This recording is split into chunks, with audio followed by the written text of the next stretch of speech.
System पर सवाल। नमस्कार, आप देख रहे हैं नेशन मिरर और मैं हूं आपके साथ आदित्य मिश्रा।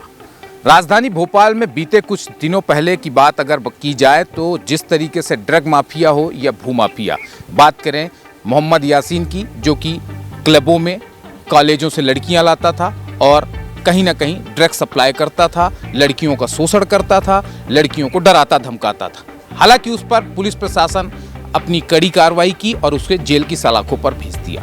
लेकिन बात करें भूमाफिया की, भूमाफिया यानी सारिक उर्फ मछली राजधानी भोपाल के हथई खेड़ा में शासकीय जमीनों पर करोड़ों का कब्जा करके बैठा हुआ था। बात करें कई लग्जरी मकान, कारखाने, कोठी, बंगले, यहाँ तक कि इतनी शानदार लग्जरी लाइफ की स्विमिंग पूल वगैरह जैसे चीज़ें वहाँ पर बना के रखा हुआ था। यहाँ तक कि जंगलों के बीच पर पक्की सड़क बनी हुई थी। मतलब सवाल तो उठता है कि आखिर इस पर किसका संरक्षण था। ये इस तरीके की पूरी शासकीय ज़मीनों पर किस तरीके से इसने इसको संरक्षण था और कैसे ये बेहतरीन तरीके से ये सारी चीज़ें जो है हथई खेड़ा क्षेत्र में बना कर रखा हुआ था और एक लग्जरी लाइफ जी भी रहा था। सवाल तो उठता है। हम आपको चलिए तस्वीर दिखाते हैं कि राजधानी भोपाल का जो हथई खेड़ा है, कोकता, जहाँ पर इसके अलग अलग फार्म हाउस, अलग कोठी, अलग कह सकते हैं कि लग्जरी जो लाइफ जी रहा था, उनके अलग अलग आपके हम हर उसके मकान के या कारखाने के या उसकी कोठी की आपको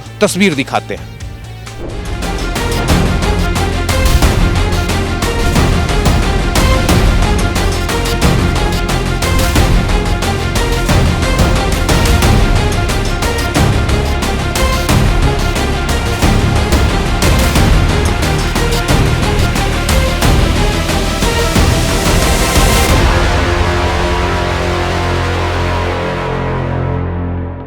तो ये थी तस्वीरें भूमाफिया सारिक उर्फ मछली की, जो हमने आपको तस्वीरों में दिखाई। हालांकि आपने तस्वीरों में साफ देखा कि किस तरीके से प्रशासन ने इसके जो इस तरीके से अवैध कब्जा करके रखा हुआ था, इस पर प्रशासन ने कैसे बुलडोजर चलाया।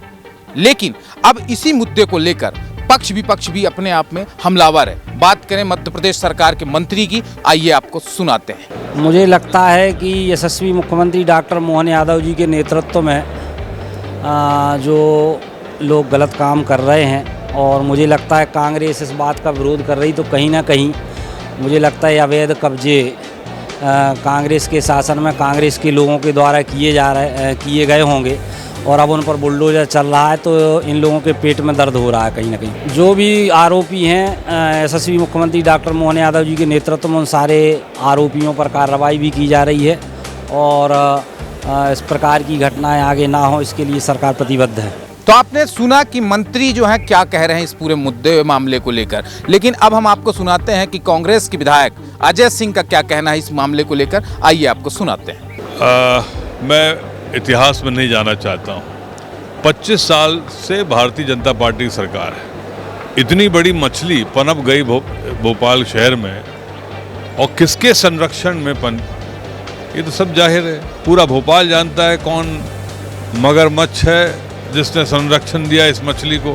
अब मुझसे क्या पूछ रहे हो? अब इसी मुद्दे को लेकर प्रशासन क्या कह रहा है, प्रशासन कहां तक कार्रवाई किया, आगे और क्या कार्रवाई करना है, चलिए आपको हम सुनाते हैं। क्राइम ब्रांच भोपाल के द्वारा मादक पदार्थों विशेषकर एमडी का अभियान चलाया जा रहा है। इसमें कई लोग पकड़े गए हैं और लगातार इसमें कार्रवाई जारी है। हमें पूछताछ में आरोपियों और पीड़ितों के द्वारा ये जानकारी मिली कि एमडी का सेवन करने से पहले ये लोग जो इनकी मीटिंग पॉइंट्स होते हैं, जो उनके जो असेंबलिंग पॉइंट्स होते हैं, वो खास तौर से नाइट क्लब और पब्स होते हैं जहाँ पर ये लोग इकट्ठे होते हैं और वहाँ से फिर ये अपनी जो ड्रग्स पार्टी करने के लिए फ्लैट्स या किसी भी फार्म हाउस पर जाते हैं।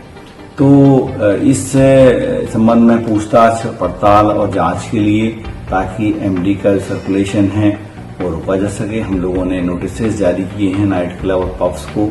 उनके जो भी एम्प्लॉयज़ हैं उनका क्रिमिनल बैकग्राउंड चेक करने के लिए, उनका जो आउटर स्टाफ है जो भी सर्विसेज लाता, फूड्स लाता है, म्यूजिक लाता है, वो। इसके अलावा एक मुख्य तथ्य ये है कि जो यासीन है वो जो डीजे का काम करता था विभिन्न क्लबों में, उसके नाइट से आयोजित होती थी और उसमें वो टारगेट करता था लड़कियों को, लड़कों को ड्रग्स के लिए।